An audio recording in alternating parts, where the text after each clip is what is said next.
like it? That's what I'm talking about! That's why he's the MVP! That's why he's the GOAT! The GOAT! Surprisingly good!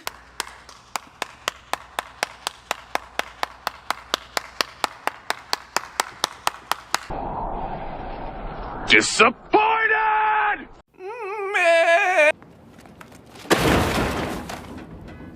If you haven't guessed from the title and the intro, today we're talking about Borderlands, another critically acclaimed video game franchise getting a movie no one asked for. If you're not familiar with Borderlands, it's basically a series of video games involving bloodthirsty bandits, evil corporations, near indestructible monsters, and most importantly, Guns.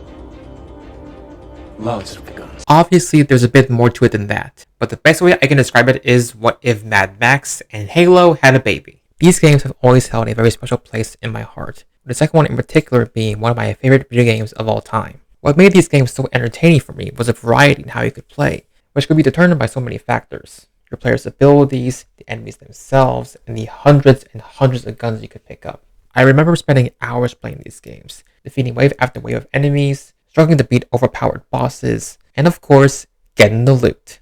But let's not forget the incredible story and characters. Every game's narrative was straightforward, but very intriguing. Each character was so unique and entertaining to watch. Not to mention that this franchise contains probably one of the most iconic villains in video game history. There's lots more I could gush about, but then this video would be even longer than it should be. So naturally, I was very excited when Borderlands 3 was announced. I loved playing the previous installments, so I had very high hopes for this game. I was certain this is going to be another amazing addition to the franchise as usual. In fact, I was confident that this would even surpass the second one, that this would be the greatest game in the entire franchise. And then it finally came out, and it was fine. Could you elaborate? To be clear, I'm not saying this is a terrible game. Far from it actually, there's a lot to like. To begin, the graphics and animation are amazing, the combat is super exciting, and there were a lot of new mechanics that made the gameplay much more enjoyable. I would even say this game has my new favorite gunplay out of all the major releases. That being said, this was one of the worst stories I've ever seen in a video game. Speaking as an avid fan of this franchise, while I did enjoy playing the game, the story left me so disappointed, confused, and annoyed once I reached the end.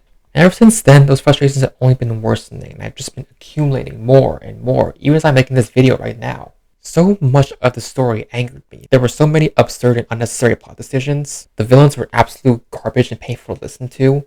But worst of all, there were so many characters that were introduced or brought back from previous games that had so much potential to help elevate the story, but were either ignored, barely involved, or completely changed for the worse. So, for this video, I'll be venting out all my frustrations that I have with Borderlands 3, as well as sharing my ideas of what could have made this game better, including my own rewrite of the game's story. With that out of the way, let's get into it.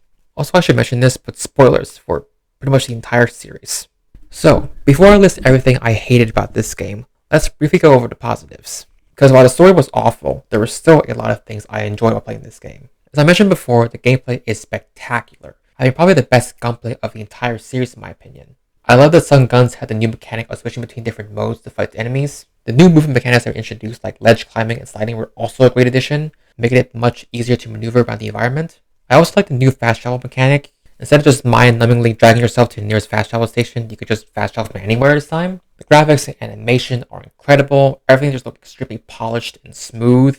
I love that this game introduced space travel so that you could finally explore different worlds and fight all kinds of enemies and explore unique areas. It was definitely what I was hoping for once the game was announced. And lastly, despite some, I really liked a few of the new characters introduced in this installment. Most of the new hunters I really liked. Flak was my favorite for a lot of reasons, mainly because he's voiced by ProZD.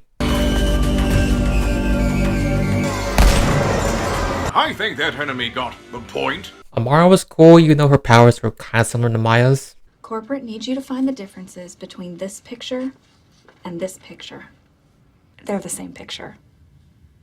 I like that Zane could use 2 action skills instead of 1 at the cost of not using grenades. I thought that was very creative. And Mo's was alright. I mean, she's got a big mech, so that's interesting. As for the new side characters, I thought some of them were pretty entertaining. I liked lore. They had a lot of my favorite moments in the game. I need it! Wainwright was an absolute badass. Knock, knock. Clay was pretty cool. I like that at one point it was hinted he was going to betray you. You gotta hand it to the Calypso twins. But by far, the best character was Balex. mainly because he's voiced by Ice-T. I am trying not to look at your plush codpiece. I'm failing. That means you're gay. And that's about everything nice I have to say about the game. Now let us prepare ourselves for utter disappointment. This is the tale of Borderlands 3. As tradition, we're greeted by Claptrap, a helper robot who must have recently replaced his voice box. I miss you, David Eddings. We follow him to a nearby bandit base, get our first gun, kill some bandits, and meet Lilith, the leader of the Crimson Raiders. We're then told that a new bandit clan named the COV, or Children of the Vault, have almost completely dominated the planet Pandora. We then settle at some nearby base, meet Ellie, a mechanic, and rescue the bandit leader Vaughn from his own clan. So far, I don't have any major complaints yet, because usually the beginnings for these games are largely meant for you to get used to the controls and get acclimated to what's happening in the story, but don't worry, that will change fairly soon. We then head to the Holy Broadcast Center to obtain the Vault Key, where we get our first introductions to the main antagonists of the game.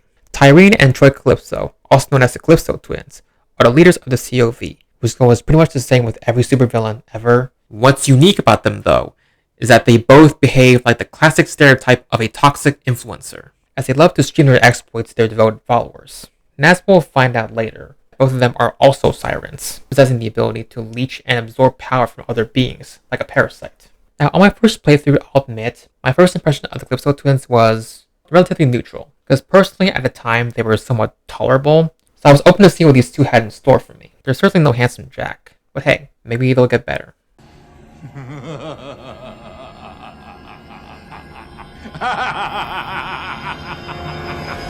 We then head back to Lilith and the others, where we make preparations for leaving Pandora. Unfortunately, the Calypsos and the COV show up with a surprise ambush, where Tyrene ends up getting the best of Lilith and steals her powers. Now, I was expecting something like this was going to happen, because I believe in the official trailer, there's a scene where Lilith is shown on the ground without tattoos. So on my first playthrough, I didn't mind it that much because I was expecting it. In fact, I was a little intrigued because I wanted to see what Lilith and the rest of the team would do from that point on. Sitting here though, I'm a little pissed at that scene for a different reason that we will get into. Finally, we take off into space, to which if you played Borderlands 2, you'll never guess what they decide to name this ship.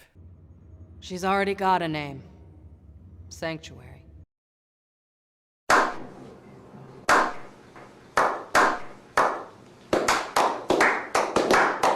From there we meet some familiar faces from previous games. Tannis, Marcus, Moxie, Crazy Earl, and to my surprise, Axton and Salvador from Borderlands 2, who I assume are behind this door. It's fine. I'm sure we'll see them later in the story.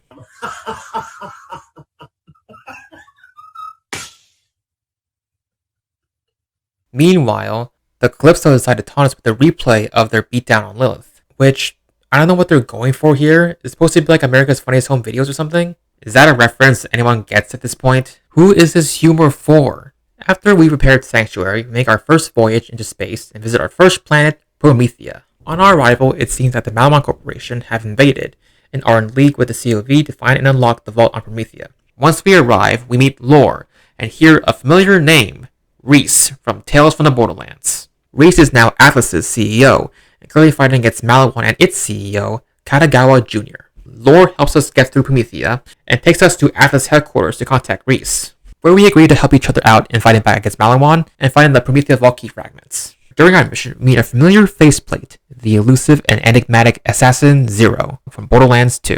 With his help, we obtain some plot device from a forgettable boss, and give it to Reese, where we find out that Malawan troops are on the planet Athenas, looking for a Vault Key fragment. Hence, we make our way there, where we meet Maya, a Siren and Valhan from Borderlands 2. With her help, we fight against the occupying Malawan forces and retrieve the Vault Key fragment. Just as a side note, I was very disappointed with how much time we spent on Athenas. Athenas only has one map in the entire game, appropriately named Athenas. So either they decided against adding more maps to this planet for some reason, despite other planets covering much more than one, or they're implying that this small location is the only city in the entire planet. I mean, who knows? The rest of the planet could just be sand. We'll never know. Only one story quest takes place on this planet, which makes it even more aggravating when you consider that this is both Maya's home planet and the planet dedicated to studying sirens. Also, it's apparently the site for another vault. You could have allocated an extra quest or two for that. You could have added a lot of things.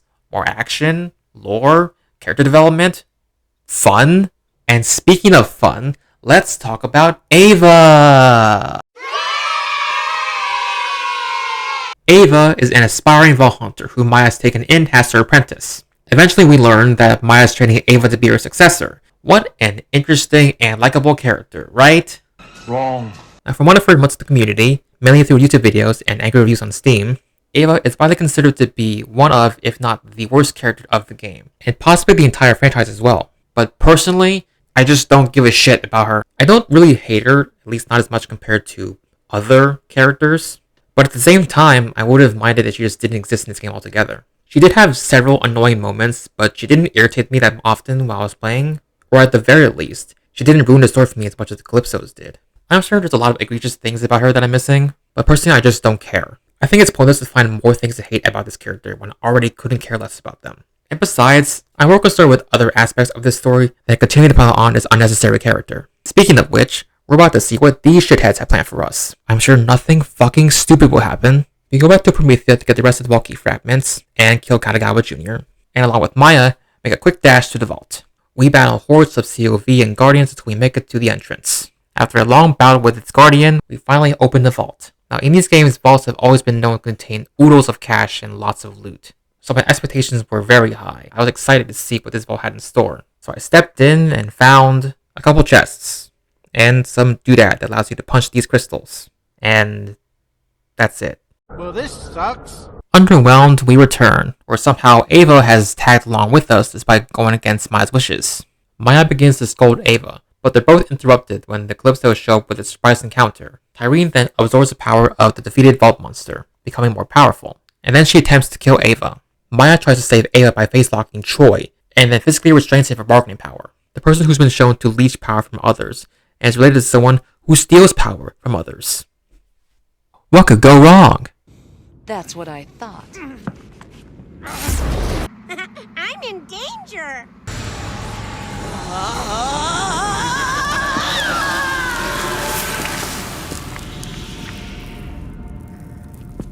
So, arguably one of the most beloved characters of this franchise is killed by a bland and obnoxious villain that we just met under the most avoidable circumstances. Gearbox, what the f? It is honestly shameless of this game's developers to just kill off one of the most beloved, intriguing, and well-developed characters in the entire franchise like that. Even more so when it's done by some lackluster villain who barely even has a personality. Now, I want to make something clear. I wasn't that surprised when Maya died. In fact, I was honestly expecting it. Would I have preferred if she stayed alive? Of course. She was one of my favorite characters to play as in the second game. But at the same time, I was anticipating for at least one of the Vault Hunters from Borderlands 2 to die. Mainly because Roland, one of the main characters from the first game, died in Borderlands 2. But why Maya specifically? Well, compared to the rest of the main characters, she seems the most likely to die mainly due to the others' background and personalities. I'll show you what I mean. To begin, Axel and Salvador were considered to be the comic relief of the game. They both love to joke around, and they're both pretty wacky and unpredictable, so can't really imagine them meeting a grisly fate. Zero is way too mysterious. Next to nothing is known about him. Plus he's too much of a badass to die. So overall, he's out. Gage can't die for pretty much the same reasons as Axel and Salvador. Although I did think that Deathtrap, Gage's killer companion robot, could meet a similar fate to Bloodwing, Mordecai's pet in Borderlands 2. And lastly, as for Krieg, I could imagine him being killed off, but I don't think he should die because like Zero, he's also pretty mysterious, and he acts as comic relief as well. So, going back to Maya, she's the most likely person to die because she's been the most involved with the story so far, and she's probably the most calm and rational person out of all of them. Overall, I'm not mad at the fact that Maya died. I'm mad at the circumstances surrounding her death, because every time I think about them, it enrages me more and more. First of all, where are we in this situation? Are we just helpless to do anything, or just sitting back and watching them kill one of the most beloved characters in the franchise? It's even more frustrating if you're playing as Amara. Like, are you just going to let one of your fellow brethren get Thanos snapped away by some beta male siren? You couldn't have just phase grasped Troy, which is essentially just a version of Maya's face lock? It'd be one thing if something was shown in a cutscene that we were trapped or essentially powerless to do anything. Maybe Tyreen was holding us at gunpoint, or maybe she teleported some of our COV members to do it for her. But no, apparently we were completely absent throughout this entire cutscene, implying that we just stood there and watched. Some heroes we are. And as for Maya, couldn't you at least try to phase lock Tyreen? Or better yet, couldn't you even phase lock Ava out of Tyreen's grasp?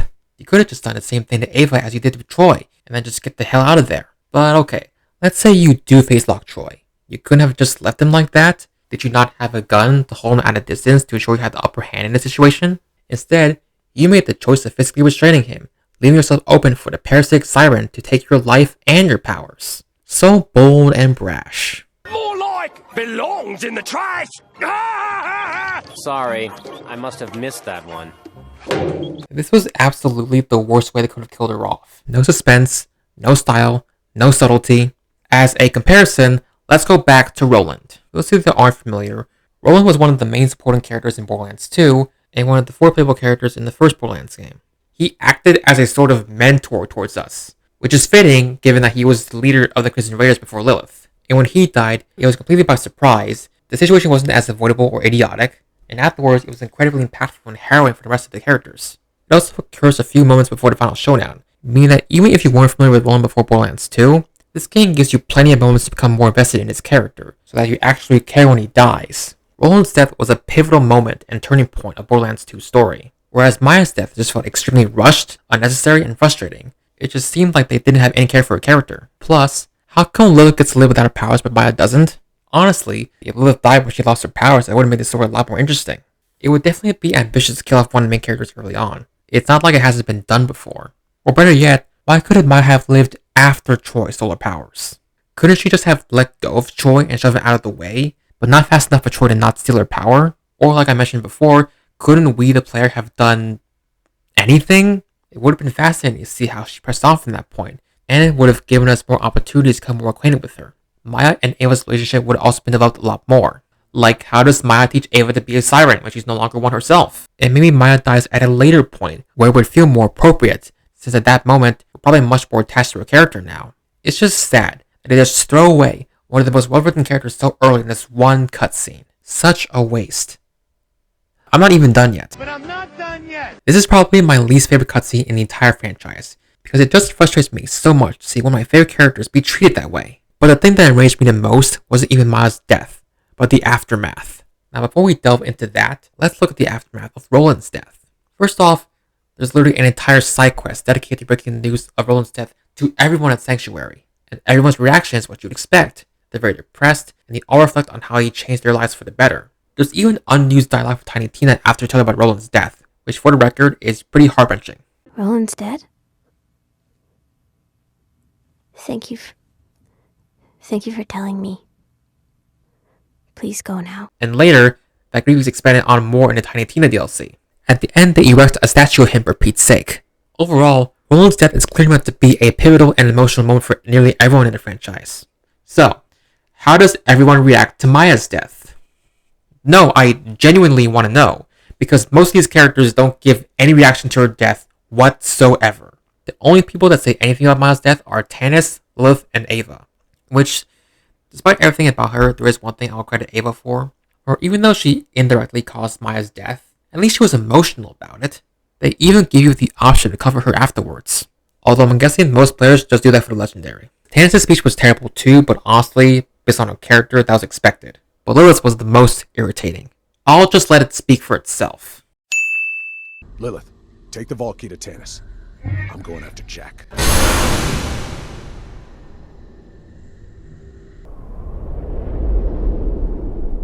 Roland! Sup? You bastard! I'm gonna... Language. What's that saying? Don't pick a fight with a man with nothing left to lose. Everyone on this ship is waiting for you to say something, and they won't be able to get back to the very important things they need to do to keep this hunk of floating space debris functioning until you do. Maya wasn't just a Crimson Raider or a Vault Hunter. She was family. But we can't lose sight of our mission. We're going to open the vaults. That's how we make her death mean anything. Please clap. You're supposed to be the Firehawk! I don't know what I am. Figure it out, Lilith, before you get someone else killed. Oh no! Anyway. Go see if she's alright, will you? Seriously, Lilith? That's all you can say about someone that you fought with presumably for years. Someone who, by the way, saved you from Handsome Jack and his pet guardian, and helped you avenge your former comrade and lover, and that's all you have to say? It's staggering just how badly written these characters are now, compared to themselves in their previous installments. It's just so disappointing, and to make it even worse, that's it. No one else says anything to honor Maya. What about you, Zero? You don't have any sort of heartfelt, mournful haiku to say? I don't even know what you are, Zero. A human, a robot, somewhere in between. But regardless, when one of your closest friends gets murdered, you should at least have the decency to say something. Why are you running? Why are you running? Maybe I'm missing some dialogue that he says about Miles' death when he talked to him later in the story, but I shouldn't have to go that far to find it, because Zero should just said that after it just happened. But to give extremely little credit where credit is due, at least he showed up to honor Maya. Apparently, the rest of her so-called friends couldn't even be bothered to show up or say anything about her death. And sure, maybe we get a better look at Krieg and Miles' relationship in the Krieg DLC, but as for Axton, Salvador, and Gage, dead silence. Not even a simple message. In fact, we barely hear anything from these 4 characters for the entire game. Which, matter of fact, begs the question. Seriously, this should not need to be asked. There's honestly no excuse for not including these characters in the game's plot. Maybe you could argue that Gage and Krieg don't need to be there because they're post-release, which frankly is a stupid argument because they bothered to put Aurelia in there, who's post-release from the pre-sequel. But at the very least, the core 4 hunters from Borderlands 2 should be involved in this story. They've done it before. In Borderlands 2, those developers made sure to include all 4 hunters from the first game. And not only that, they improved on those characters by expanding more on their backgrounds and refining their personalities. Therefore, not only making them more likable and interesting, but made them integral to the story. And in addition to that, they introduced a brand new group of hunters who are arguably way more interesting than the previous 4. Therefore, Gearbox, you should invest just as much time and effort, if not more, into incorporating and improving your new characters in your next game. But you didn't. Instead, all we got in the main story was Zero and Maya, both of whom only showed up for 1 or 2 missions. Krieg and Gage only showed up in the DLCs, which sucks, but I mean, at least they weren't excluded. Which leaves Axton and Salvador. Now, you might remember how I mentioned them before when we were repairing Sanctuary. You might be wondering, what have they been doing this whole time? These 2 were part of the core 4 hunters from Borderlands 2, so I wasn't expecting them to be major characters in the next game.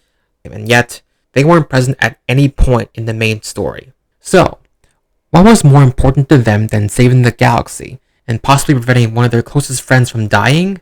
Well, in the Borderlands 3 Designer's Cut, to which most of you are like, What the fuck is that? for some reason Gearbox didn't put this in the first season pass, and it's certainly not worth paying $15 for it either. But, to answer the age-old question, apparently they're busy hosting a reality show. What? If you're wondering what the show's about, it's basically just a battle royale type of thing. So, you're telling me that they'd rather host this shitty Hunger Games ripoff than help their friends with saving the fucking galaxy. They also can't be bothered to leave a message when one of their closest friends gets murdered. It's just sad at this point. Side note, if you only bought the first season pass like I did, then these voice lines would probably trigger the pain receptors in your brain right now. Is this thing on? Test. Hey, Vault Hunter, have we got an opportunity for you? You don't want to miss it. You can't keep getting away with it! Right now, I can only speculate on why the developers treated these characters with such blatant disrespect. There was so much they could have done with these characters. First off, they could have them fighting alongside each other on certain missions. They had the right idea with Axton and Salvador. They could have explored that relationship further by making them more integral characters. They could have had them helping and fighting with the main character. Maybe have it offer a couple side quests instead of limiting them to this irrelevant, terrible, unasked for bonus content. Axton and Salvador together could have created some very funny moments in the game. Their dynamic kind of reminds me of Legolas and Gimli from Lord of the Rings. No reason why that relationship in particular. Gage and Krieg could have been great. It would have been amazing to see them interacting with the other characters. For example, they could have had Krieg and Maya interacting in the main story, and therefore it would make sense to further explain their bond in the Fantastic Clusterfuck DLC. Gage and Sir Hamlock would have been fun to go into, because it's been established that she has a crush on him. Though I must admit, being restrained in that particular way was not entirely outside the scope of things I find enjoyable. It also would explain how she became his wedding planner in the Guns, Love, and Tentacles DLC. And as for Maya and Zero, same principle. As we're meeting all of them, include moments in Sanctuary of some or all of them together, conversing with one another. Have them offer side quests that show more of their character and what they've been up to. And of course, have them fight alongside you in missions. And maybe one of those hunters dies later in the story. Emphasis on later in the story. That should be a very depressing and impactful moment for all of them, but they press on in their honor. Until finally, all the remaining Vault Hunters arrive at the big showdown to avenge their fallen comrade. Main character defeats villain, collects loot, game ends, thanks for playing. I will never understand why they never even bothered to incorporate those characters in the main story. Maybe they didn't include Salvador because he's pretty overpowered in Borderlands 2, so they thought inserting him in the story would drastically lower the stakes. I mean, I believe it if that was the case. He definitely could have stopped Miles' death and killed the twins right then and there all by himself. Speaking of, I haven't even gotten to what happened after Miles' funeral. Surprise, surprise, we get another visit from these shitheads again, where they replay the atrocity we just witnessed a couple moments earlier. Let me just say this, it's not just the fact that they're mocking her death that angers me, but the fact that it's done in such a lazy and uninspired way just makes it even more irritating for me. Shut up! Shut up! I hate this quote-unquote influencer portrayal that they went for. Not only is it annoying, but either they didn't even try with this portrayal or they just missed the mark completely. There were so many influencers in 2019 you could have used as inspiration. It might not have helped make the characters more likable, but I would have commended the effort at least. Anyway, I have vented enough about this. Let's continue with the story, where we head to our next planet, Eden 6. Eden 6 is probably the planet with the longest runtime in the story. However, personally, the main quests and storyline were pretty unmemorable. For those reasons, I'm not going to go over each event in too much detail, and besides, most of the section is about one particular gripe I have for this game. So I'll just briefly go over my favorite parts. The highlights for me were Wainwright and Sir Hammerlock, Rick, Mordecai, and Tiny Tina, Clay, and finally Balex, whose mission was probably my favorite part of the entire game. Navigate it, bitches! Ultimately, most of the story events were pretty mundane, but it was nice seeing the old characters from previous games and meeting the new ones. But it is here where we also encounter my next major complaint, Aurelia Hammerlock. As I mentioned before, Aurelia was a post-release Vault Hunter in the pre-sequel. She was a fairly straightforward character, but she was also very unique. Her personality is that she's incredibly arrogant, greedy, and most notably, cold, as she also possesses cold powers. And that has remained relatively consistent throughout the franchise. However, her arc in the pre-sequel is vastly different from that in Borderlands 3.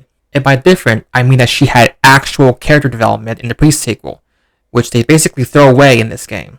So let me give you a full rundown of Aurelia's story, from the pre-sequel to Borderlands 3. At the very beginning, she starts out like I described, very haughty, insensitive, high class, working under pre-psychopath, Handsome Jack. But as you go through the pre-sequel's campaign, and witness Jack's slow descent into madness, she becomes more disturbed and horrified at the things that Jack orders her to do. For instance, she's genuinely unsettled after killing the AI Felicity. Oh, just trying to forget about Felicity and focus on enjoying my vacation. She outright says that she's, quote, not a fan when asked about Jack killing Hyperion scientists. Vault Hunter, what did you think about that thing with the airlock? I was, not really a fan, no. And at the very end, she's so disgusted with Jack that right after his transformation into Handsome Jack, Aurelia straight up tells him to not exist anymore by his own hand. Even in the Claptastic Voids DLC, which occurs after the events of the pre-sequel, at the very end, Handsome Jack decides to destroy every single Claptrap unit, to which Aurelia states that she, quote, finds that to be extreme, which is surprising, considering how much everyone shits on Claptrap.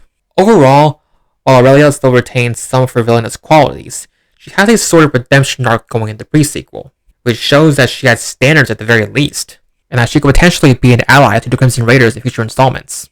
This arc could have easily been continued, and we could have had another spectacular character. But since I have 2 paragraphs left in this script complaining about her, sadly that wasn't the case. Borderlands 3 pretty much just throws all that in the trash, basically turning Aurelia into a cartoonishly evil villain with absolutely no depth to her character whatsoever. Which is ironic, considering that in her own revealed trailer for the pre-sequel, her brother states that she's not outright evil. Aurelia isn't outright evil, don't misunderstand me. Her story in Borderlands 3 is that she's now in league with the Calypsos, even though they're arguably worse than Jack, because they're the leader of pretty much every bandit on Pandora. And with their help, she usurps the position of the CEO Jacobs from Wainwright. Once we arrive on Eden 6, she contributes very little to the story. She tries to bribe us into leaving Eden 6, which obviously turns out to be a trap. Essentially, her dialogue for the entire game was pretty much just this. Hello, I like money. Side note, this is the only cutscene where we, the player, have any sort of involvement or presence with the other characters. Just wanted to point that out. After that, We don't really hear from her in the next couple of story quests. We just get descriptions of what she's been up to, which for the record, we'll go more into detail later. So let's fast forward to when we finally meet her in person. We enter a cutscene where her brother Sir Hammerlock pleads with Aurelia to let him and Wainwright go, possibly giving her a chance to free herself from this dogshit characterization. It's still not too late, but nope, she just shoots and freezes them both. And now we have to fight her. And just the cherry on top of this shit sundae. When we finally defeat her, she just turns to ice and dies. No transition into a cutscene, no final monologue, just drops dead. What the fuck is this? And 'twas the end of Lady Aurelia Hammerlock, another well-developed character gone to waste. While I was playing, I was really hoping that Aurelia would switch sides eventually, or at the very least, not die immediately after her boss fight, because it was really disappointing to see yet another well-written character get shafted like that. While I'm not as frustrated with Aurelia's death as I was with Maya's, it's still very irritating to me that these two well-characterized and grounded characters were thrown away with such disregard, like they were a nameless NPC in the background. And just like with Maya and the rest of her fellow hunters, Aurelia had so much promise in being a memorable character in this franchise. And what's worse was that just like with the Borderlands 2 hunters, this was completely avoidable. As I mentioned before, the pre-sequel did a great job in developing her personality. So again, there should be no excuse for not continuing that in Borderlands 3. Personally, I would much rather have Aurelia be an ally to the hunters, or at the very least, temporarily assist them for her own gain. Maybe she becomes a sort of anti-hero, like a mercenary, or simply a thrill-seeker looking for a challenge. Maybe include moments where Aurelia gives hints of betrayal, and then either have her commit to that, or have it be a fake-out. Her betraying you could lead to a competition like in the main story, and after you defeat her, present the option of giving her a second chance, instead of abruptly killing her. The latter, however, is much more appealing to me, because I've always liked the concept of a triple agent. Regardless, both options also present the opportunity of going more into detail on the sibling rivalry between Sir Hammerlock and Aurelia. The pre-sequel does a great job of setting that up. We could have seen more of their backstory. What was their childhood like? Why did they hate each other? What stories were spurred from the rivalry? Then add onto that through interactions between them on missions. This should further develop and strengthen their bond, until at the end they're at least tolerable of each other. Obviously, this is a very base level interpretation on what Aurelia's character should have been, in my opinion. But there's one more point I want to add. Let's assume that we stick with the main story's horror characterization of Aurelia until the very end, right after her boss fight. What's incredibly frustrating about Aurelia's arc in this game is that she immediately dies after you defeat her, with no drama or flair whatsoever. Even Professor Nakayama's death was more dramatic than Aurelia's. That being said, I would like to present to you guys a hypothetical cutscene that occurs after defeating Aurelia, which should at the very least soften the blow of this terrible arc. After we defeat Aurelia, we transition to a cutscene where she's lying on the ground, bloodied and defeated. After this happens, Sir Hammerlock and Wainwright are unfrozen, but still wounded, and they rush to Aurelia. Sir Hammerlock sees Aurelia, and being the kind and naive brother that he is, decides to give Aurelia one more chance, despite her shooting and freezing him and his partner a moment ago. Looking regretful, Aurelia apologizes to her brother and Wainwright, claims that she'll make things right, and states that she'll aid them in the Vault Hunter. Now at this point, I would say that Aurelia genuinely decides to repent and fight alongside her brother against the Calypsos. But if for some reason we have to end her story right then and there, here's a more captivating way to do it. After seemingly accepting her brother's aid, at some point Sir Hammerlock turns his back to his sister, possibly to check on Wainwright. At that moment, Aurelia conjures an icicle dagger of some sorts, and it's about to stab her brother in the back. And right at that moment, Wainwright shoots her in the face with a pistol, or a shotgun, either works, and kills her, saving Hammerlock. This could happen in-game or in the cutscene, either is fine. Again, I'm not saying that this is how it should be in the game. I am merely suggesting a more captivating way to kill her off if we had to stick with the original story. Anyway, that is all I have to say about Aurelia. Right now, I can't think of any more major complaints I have with the story, only a few minor annoyances, so for now let's continue with the story. After defeating Aurelia, we make our way to the vault, fight its guardian, and head inside to find yet another poor excuse for a vault, plus a device that allows you to equip gear you couldn't use until now.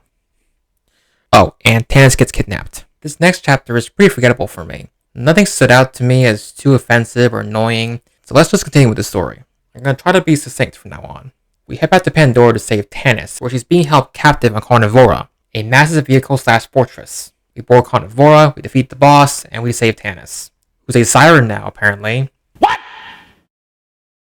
What the fuck? Sure, that may as well happen. After that, we head to a place and do things that progress the plot until at last, we're ready for the final fight. Before we leave, we say our goodbyes to our friends at Sanctuary. Another minor complaint, the goodbyes in Borderlands 2 felt a lot more meaningful. And on top of that, everyone you talk to gives you some loot as a bonus. Here the goodbyes just feel dull and forced, especially after everything I complained about in this video. But Irene Leech is the monster in the Great Vault. Well, what is God but the most powerful being in the universe?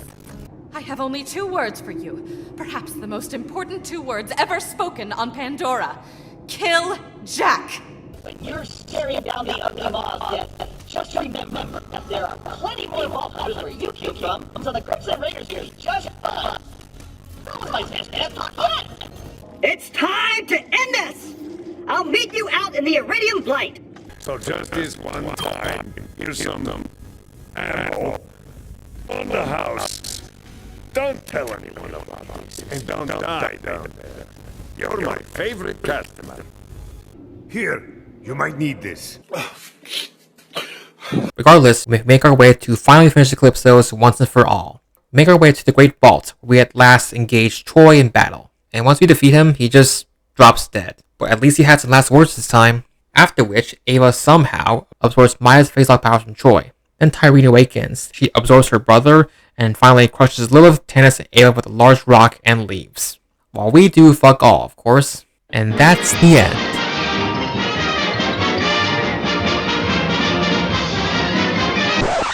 Gotcha, bitch! I'll be honest, I thought the fake out ending was cheap but a little clever, and I'll give them very little credit where credit is due for not ending the game there. Although in retrospect, I wouldn't put it past Gearbox to end it there after everything I complained about in this video. Nevertheless, after the fake out ending, you find that Ava apparently knows how to use Maya's face lock immediately, and saves herself, Lilith, and Tannis from being crushed by Tyreen. I'm sorry, when did Maya teach you that, Ava? Did you somehow absorb the manual from Troy's corpse? You find that the Great Vault is actually Pandora itself, and that its purpose was to contain the Destroyer, the final boss from Borderlands 1. Yeah, it turns out it survived that encounter, and now we have to kill it again. Nice one, Gearbox. Totally not lazy at all. All that aside, we find an echo core left by Typhon the Leon, the first Vault Hunter, and he tells us to go to the planet Necrodefeo to stop the actual Great Vault from opening, or else Pandora will be destroyed. So it turns out we still have a lot more to go in this story. We then, unsurprisingly, loot this poor excuse of a vault, get another doohickey that's who cares at this point, and leave. Let's see where that leads us as we head to our final planet, Necrodefeo. Frankly, Necrodefeo was the most unmemorable planet for me, even though it's meant to be the homeworld of the Iridians. Nothing stuck out as too aggravating or even slightly annoying to me while on this planet. Everything was pretty uneventful. I just remember killing enemies and completing objectives. I thought Typhon the Leon was pretty middle of the road. His character wasn't bad, but it was pretty underwhelming, especially considering that he's known to be the first Vault Hunter. We do find out later that he's the father of the Calypsos, which, okay, I don't care enough about this character for that to be a groundbreaking reveal. But apart from that, we don't really learn anything else about him, or something we'll get into soon. Regardless, we make our way to Necrodefeo's vault and find that it is mostly empty due to Typhon already looting it. So, me and Leda, we sort of already looted the place. I don't know what I expected. Remember when opening vaults were exciting and didn't suck ass? We do get a gun that launches gear for Iridium, so better than nothing, I guess. From there, we try to stop Tyreen from opening the Great Vault by activating this thing that's uncreatively called the Machine. But before we can, unfortunately, Tyreen shows up, kills Typhon, and destroys the machine. Finally, we go back to Pandora at the real Great Vault to stop Tyreen once and for all. Tyreen then becomes one with the monster and becomes Tyreen the Destroyer. Again, real original. Anyway, we defeat her, and just like with Aurelia, she dies immediately. Not even a final line. Handsome Jack had just enough life in him to vent out all his frustrations before we finished him off. I remember the first time I defeated Handsome Jack. It was legitimately a cathartic experience. You are a bandit, and I am the goddamn... I never got any sort of satisfaction after defeating Tyreen. But honestly, it's not like I was expecting any at this point. I'm just saying, Gearbox, would it be too much to ask for at least a closing line? This just feels bittersweet and forced. From there, Lilith gets her powers back. Ava becomes the new leader of the Crimson Raiders, despite not showing any instances of leadership, unless you count narrowly escaping death twice as her proof of leadership. Oh, also, Lilith becomes the sun, and we don't even know if she's alive or not. And that's the end. No, seriously. That's it? Now, before we conclude this travesty, I just have a couple of little things I want to mention. I want to point out that most of the game's boss fights were laughably easy. I probably died only a few times in the main campaign, but I'm 100% certain that the amount is smaller than the number of deaths in Borderlands 2. Even the raid bosses, aka the really hard post-game bosses you shouldn't fight until you get good, was easy. The one I fought was the Maliwan raid boss, Wotan the Invincible. I managed to beat it after only a couple deaths. In Borderlands 2, you need the absolute best arsenal of skills to even have a chance at damaging a raid boss. I literally used the same gear I had to defeat Tyreen to fight this raid boss, and I won. Another point I want to make, legendaries are too common in this game. The luck you have in Borderlands 3's normal mode is probably the same as one of the overpower levels in Borderlands 2. You could search a pile of dung in this game and it'll give you a legendary. These are just minor gripes with the gameplay that I wanted to mention. I'm not saying this ruined my experience, but I did want to mention these details at some point. And with that, I believe we are done covering this game's entire dogshit story. If you made it this far, you've seen that I have a couple of complaints with this story. From the omission and lack of respect of all characters, the insufferable and abhorrent personalities of the new characters, and the lazy and nonsensical choices with the plot in general. Now, with all that out of the way, let's discuss all the possible improvements that'll hopefully save this dumpster fire of a story. And the perfect place to start, the main villain. I've complained about the Calypsos a lot in this story, because in my opinion, they were the main reason why the story was so terrible. They're the perfect mix of cringe and terrible choices. Any villain in this entire franchise would have been better. Heck, I would have minded if they made Handsome Jack the villain for the third time. Which brings me to my main point. The most frustrating part about the situation is that there was a character that could have been a much better main villain instead of the Calypsos. A villain that, in my opinion, is more charismatic, more intriguing, and just as evil, if not more so, than the twins. Any guesses? I'll give you a hint. He's introduced pretty early in the game, he's got interesting lore and a compelling backstory, and he's the CEO of probably my favorite manufacturer in these games. No more guesses? The answer is... You should have joined the family, Reese. Now, I kind of glazed over him on Promethea, as he played a much smaller role than I think he deserved. I mentioned him before, where I talked about how he was in league with the Calypsos, and that we killed him to stop his invasion on Atlas. But I wholeheartedly believe that he could have made this story a whole lot better if he was given a more prominent role in the story. Is he a great villain? Not exactly. Is he a better villain than Handsome Jack?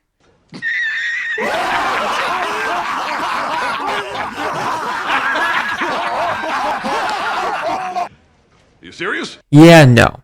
But is he a better villain than the Calypsos? Yes! Yes! So now let's break down everything you need to know about Katagata Jr. and his company, Maliwan. First off, his role as the main villain is consistent with the rest of the games. And what do I mean by that? To explain, let's briefly go over the main villains of the previous games. Borderlands 1, Commandant Steele of the Atlas Corporation. Borderlands 2, Handsome Jack of Hyperion. Borderlands the Pre-Sequel, Colonel Zarbadon of Dahl, Tales from the Borderlands, Vasquez and Hollowjack of Hyperion. Even New Tales from the Borderlands, its main antagonist is the CEO of TDOR. You start to see a pattern here, right? Sure, it could be argued that the COV could be considered a gun manufacturer, since they also make guns. But personally, I've always considered the bandits to be a secondary threat in the game. Meaning, while they do cause trouble for the Vault Hunters, they've never been the overarching threat in any of the games. It's always been the shady corporations like Hyperion and Dahl that serve as the impending threat to the good guys in these games. And from what we've seen in Borderlands 3, Maliwan isn't the most trustworthy company. Now, I just want to mention that Maliwan is my favorite manufacturer in this entire franchise. So, I'm a little biased. Reason why is that they're the manufacturer responsible for designing guns with elemental technology. To put it simply, they make guns that set enemies on fire, melt them in acid, just in general disintegrate them in various ways. But their backgrounds never explored up until Borderlands 3, where we get a glimpse into their history, their representatives, and their infantry. And it always rubbed me the wrong way, where they were only presented as merely assisting the main villains, instead of being the primary antagonist the hunters fight against. Thinking more about it, it doesn't make sense to me why they didn't do this. An evil corporation hell-bent on seeking immense power? That's been a theme of this franchise since the beginning. Additionally, Maliwan is very similar to Hyperion. Both are very pristine and scientifically advanced companies that make guns using experimental technology. Both are run by an evil and sadistic CEO that wants to take over the galaxy. And both have a disposable army of soldiers and robots. Speaking of, I think the Maliwan enemies were probably the most fun to fight against in Borderlands 3. Personally, I really like enemies that have multiple variants of each other, which are usually based off some categorization system. In Maliwan's case, obviously it's all the possible varieties of elemental damage. An example that comes to mind is the Heavy Gunner, a Malamon enemy that has different counterparts to each other that deal different types of elemental damage. And if Malamon had a more prominent role in the story, I would have loved to see more enemies like that. In addition, I would have liked to see Malamon enemies that switch between different types of elemental damage, like an enemy that switched between doing fire and shock damage. Also, I thought that the robotic enemies were pretty cool. More specifically, I love that the Malamon Blacksite bonus content introduced some robotic enemies that had very creative designs and were tough to fight against. Lastly, I would love to see a proper Malamon themed boss, like a giant mech or battleship, like the bunker in Borderlands 2, instead of just reskins of existing enemies, like Captain Trant. In addition, maybe this boss could have phases, where each one cycles between a different elemental type. And again, if they made Malamon the primary antagonist, I would love to see more enemies and bosses like that. Speaking of what should have been the main antagonist, let's talk about the psychopath behind it all, Katagawa Jr. Now on his own, Katagawa Jr. is pretty middle of the road compared to other villains in the franchise. He's pretty much a discount handsome Jack. He's psychotic, manipulative, and sadistic, while also being charismatic and sardonic at times. His character does feel like a shameless copy of Jack occasionally, and his comedy certainly isn't butt-selling material. But compared to the Calypsos, he's a comedy god, so honestly, if it ain't broke, don't fix it. Frankly, he could have been my second favorite main antagonist if the Calypsos didn't exist. What I like the most about him though is his relationship/rivalry with Reese. He and Katagawa Jr. produced some of the funniest moments in the game, like when Katagawa Jr. destroys Reese's favorite business establishments. Not friends, Frogurts, anything but friends, Frogurts. I mean, they give you that. Laser firing in 3, 2, 1. Fresh fruit on the bottom of the cup and the little. Oh, God! But more importantly, I think that Katagawa Jr. did a great job in setting up the background of the Malamon Corporation. His story is that since he was named 12th in line to become the head of Malamon by his father, he had the rest of his 11 siblings killed so he could usurp the position for himself. Now that alone is a pretty decent backstory. What makes it more interesting is that we find out in a side quest that one of his siblings, Naoko, survived, and has been in hiding disguised as an Ada soldier ever since. Now that could have been both an amazing new character to introduce to the franchise, and another opportunity to flesh out the history of Malamon and the Katagawa family. It's a shame that this character only appears in one side quest, otherwise I would have loved it if she made more appearances in the game. They didn't even have to put her in the main story. She could have just been a recurring character that offers side quests. Overall, I believe that developers had a good thing with Katagawa Jr., but failed to pay that off, and instead limited him to a half-baked villain. Now, obviously, it's evident that my version of the game does have its drawbacks as well. I stated before that Katagawa Jr. is pretty much a blatant copy of Handsome Jack, and others may argue that repeatedly making the big bad and evil corporation seems very monotonous and contrived. However, I am confident that this new direction does open a whole bunch of new opportunities for more impactful events and character development, and most importantly, could rectify most of the grievances that the fanbase had with the original story. But with all that said, as much as I have been hyped about Katagawa Jr. to be the main villain instead of the twins, I actually don't think the Calypsos should be omitted from the story.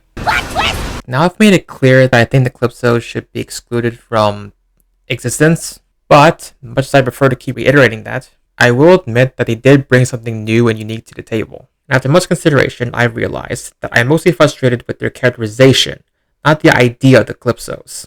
I mainly hate the twins for their cringy humor, their unlikable and shallow personalities, and the bad plot decisions surrounding them.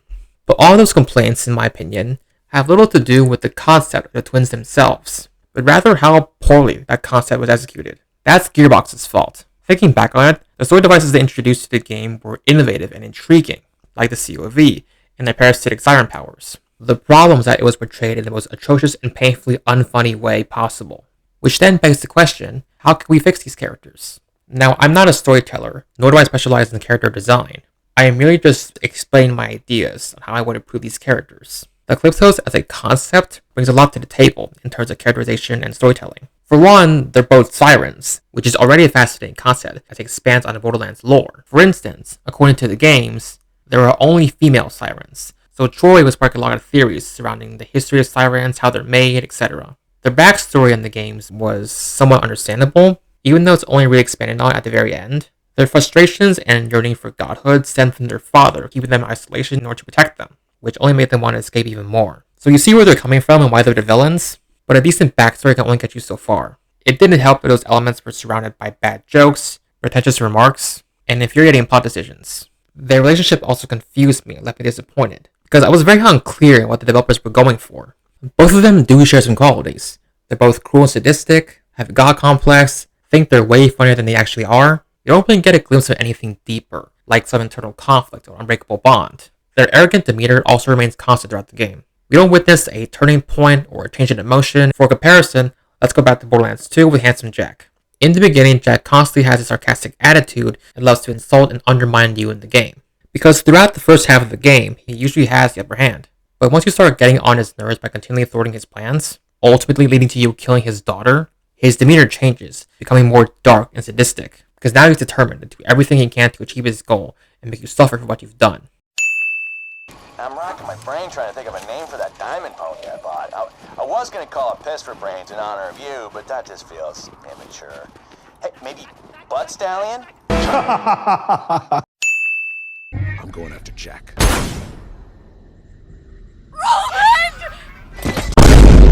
Comparatively, the Calypsos didn't have any sort of gradual sudden change in emotion. They just remained arrogant assholes toward the very end. While I was playing, I thought there was going to be some sort of major conflict between twins towards the climax of the story, especially when you consider Troy's dialogue in some parts of the game. Because of this, I always got the sense that Troy was harboring some sort of resentment towards Tyreen. Seeing as how Tyreen is essentially the face of the COV, and Troy is always relegated to the side, just blindly following Tyreen's orders, I thought that towards the end he's going to turn against his sister and take all the glory for himself. But that never happened. He just remained loyal till the very end, rendering all that build-up to be useless. I also felt their powers were both underused and not executed correctly. The ability to leech others and steal their powers is already a very interesting skill that can be used in several creative ways, especially in video games. Take for example Shang Tsung from Mortal Kombat. His soul-stealing ability allows him to copy various other fighters' powers, like Scorpion's Rope Spear, or my personal favorite, Raiden's Roundhouse Kick.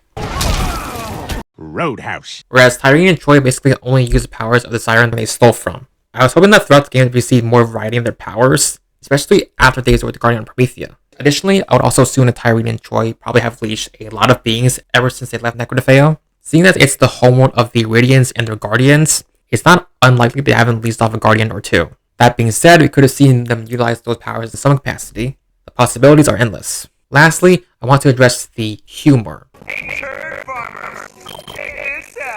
That's in quotes. I have made it clear in this video that I think the influencer angle they took with these characters was a terrible choice.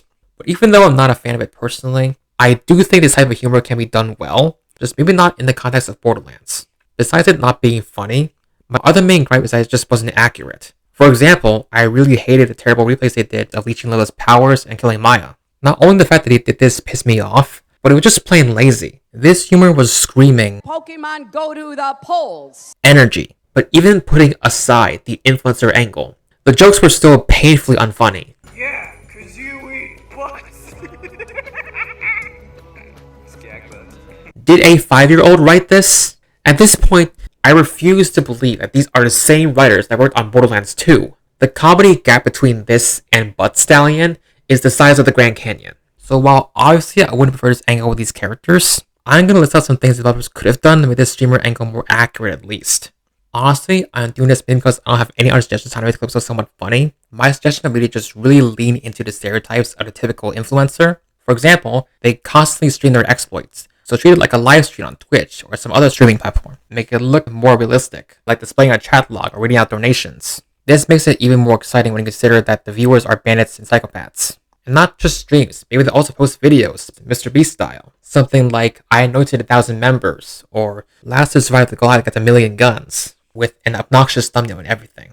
And maybe those videos get giveaways or sponsors, which is perfect once you consider Malawan a company as one of the main villains. Maybe while they're streaming, they insert an ad break for Malawan, essentially hamming up their weaponry, robotics, and their CEO. And finally, the nail of the coffin. Maybe after Miles' death, the twins would post some terrible apology video, Colleen Ballinger style. Actually, that's too recent. This can come out in 2019. Oh well, it's not like there's other examples you could take from. Like this one, and that one, and this one, and that one, and this one, and that one, and this one, and that one. So, to summarize, regarding the twins solely as a plot point, I don't think it would have been detrimental to have them in the game.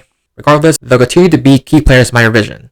Also, since we're talking about unlikable characters, probably to other people's chagrin, Ava will also be present in my version, because I'm confident that my version paints her in a less obnoxious light at the very least. Just like with the Calypsos, I don't dislike Ava as a character, I just didn't care for how she was portrayed in the game. But there were some things about her that I liked. For one, I thought her relationship with Maya was a very interesting concept, and they could have expanded on that further if it wasn't for one dumbass story decision. Honestly, if the developers put out effort in developing their characters for this game, Ava possibly could have been a well-liked character, even as beloved as Tiny Tina, who is basically the antithesis of Ava. So, I'm doing their job for them. In my version, I plan to give Ava some long overdue character development, and also further expand on Maya and Ava's relationship through new story events and opportunities. Will she be a much better character by the end of this? Maybe, maybe not. But I am confident she'll be much better than the original Ava, and that's the win in my book. And with that, I believe that's all my grievances I have with the game. Now, to end this video, I'm going to give a full rundown of my rewrite of Borderlands 3's story. Now, I'm going to try my best to form a coherent narrative with all the potential improvements I've mentioned before, but unfortunately, I haven't formulated an entire story from start to finish. I'm only going to talk about its significant events and motivations and relationships of the new and returning characters. In addition, I've also written out scenes that I'll be reenacting with my own terrible impression of these characters. I want to make it clear that I am not a voice actor by any means. I didn't want to bother anyone else making this video, so this is the best you're going to get. My suggestion is just try your best in matching these characters saying these lines. In short, I'll only be listing off key plot points and details of this alternate narrative. Some events will remain the same, but trust me when I say that this narrative will be quite different, and hopefully will look a lot better compared to the original. So to begin, the story starts off much the same as the original.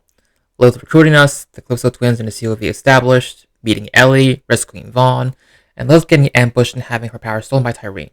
Additionally, we find out that Malwan and Katagata Jr. have established an arrangement with the Calypsos to work together to find the vaults.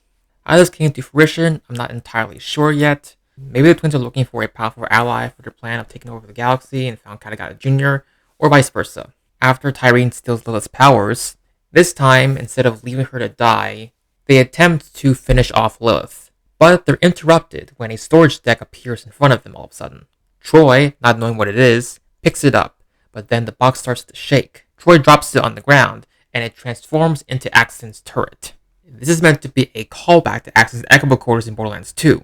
Axton and Salvador pop up from behind them and begin to open fire. The twins teleport away, and this time we defend Lilith from the COV with Axton and Salvador.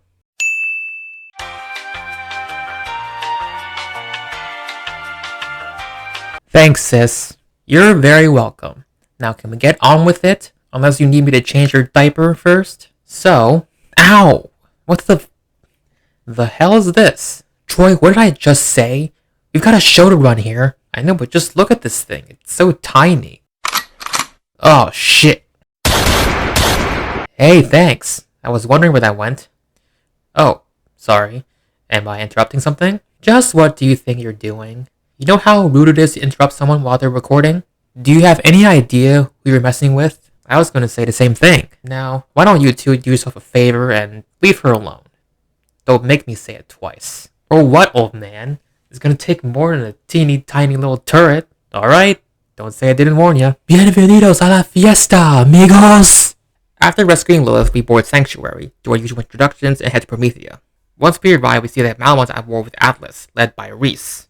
Side note, I would say that we bring Vaughn with us to Promethea, just to have some interactions between them and not much else.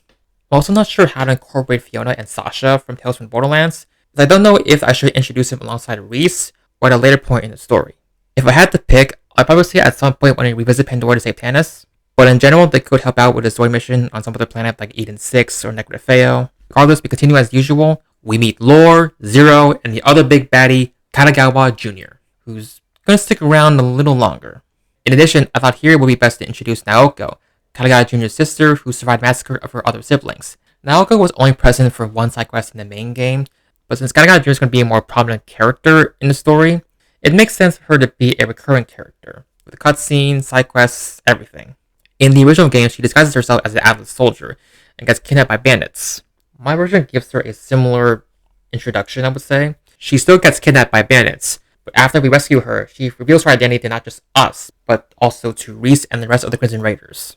And then she agrees to assist us, so she can kill her brother and avenge her other siblings. In terms of her dynamic with the other characters, I would say that most of the Crimson Raiders, especially Lilith, would be distant and apprehensive of her, which makes sense given that she's related to the new major antagonist of this game. So in my story, Naoko is much more motivated and cooperative, I would say, compared to the original, who pretty much just pieces out after you free her. The more I think about it, her role could be similar to Angel's in Borderlands 2, acting as a distant advisor that helps you on your journey and updates you on what the enemy has planned. But right off the bat, I should say that I'm not planning for her to be a double agent. My honor is saved for someone else that's yet to be involved in this story. Naoko's personality would also probably be similar to Lilith's or Fiona's or pretty much any other badass women in Borderlands. As for Naoko's involvement, she'll probably help us in missions related to bringing down Maliwan, like providing the location of Gigamind or assistance in disabling the orbital laser.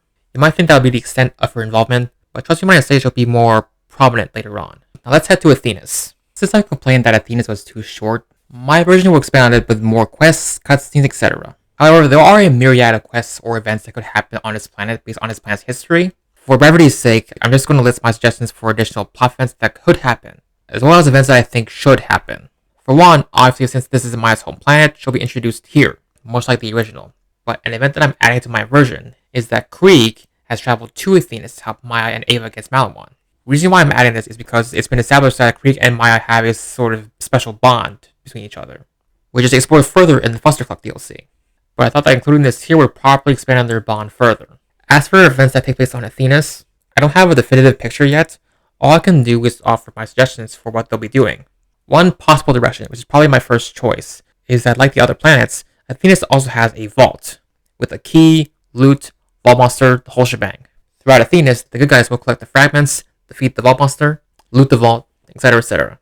But this direction does have blanks to fill. Firstly, these events can't take place in the middle of us trying to open the Promethea vault. So to solve this, all the events of Promethea will take place before Athena's. This way we'll have a more linear timeline of events. But the main concern is the Calypsos, because their ambush on Promethea is meant to be a pivotal moment in the game. So the events on Athena's would always have a large juxtaposition of drama and tension between them. My solution would be to have the confrontation take place in the Athena's vault instead, while in the Promethea vault, the Calypsos will surreptitiously steal the vault monster's power for after we leave. Then the face-off between the Calypsos and Maya occurs on Athena's. I like this approach because it gives a sense of foreshadowing.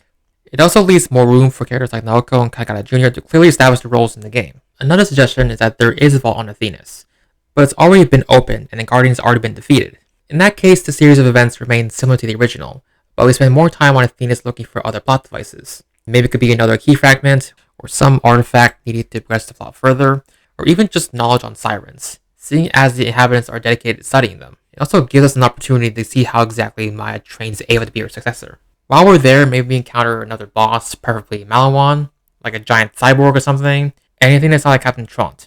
Going back to Promethea, pretty much all the events remain the same, with the obvious exception of one particular death. We disable the orbital laser, get the Valkyrie fragment, and defend the atlas space from Maliwan. But obviously, since we're not killing Kagana Jr. yet, it's probably best to replace him with a different boss. My suggestion is like before in Athena's, just substitute it with a Maliwan cyborg like Wotan the Invincible, or a sort of battleship like the Bunker. Or just don't even have a boss, just have it be like a large-scale assault. Consider yourself lucky, Reese. If it wasn't for your pet Vault Hunter, your base would be a smoking crater by now. But it doesn't matter.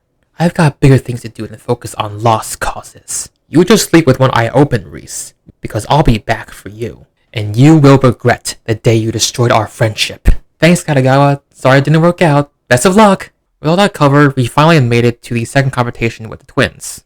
But whether this takes place on Athena's or Promethea is irrelevant. We're only focusing on the events. So the cutscene starts off the same. Ava disobeys Maya and puts herself in danger. The Calypsos show up and absorb the vault monster, and Tyrene takes Ava hostage. But this time, Maya phase locks Troy and keeps him at a distance, holds him at gunpoint, and bargains with Tyrene to let Ava go. She complies, but not before throwing Ava against the wall and knocking her out. In response, Maya knocks Troy unconscious, and tells us, the player, to protect Ava, while she faces off against Tyrene. The two engage in a one-on-one fight to the death, with Tyrene utilizing her newly gained power from the Guardian she just absorbed. But despite that, Maya ultimately gains the upper hand on Tyrene, because she's a badass, and is about to finish her off by shooting her in the head. Imagine their fight going something like this. But right as she's about to kill her, Troy comes to and rushes to save Tyrene and grabs Maya's arm, absorbing her powers.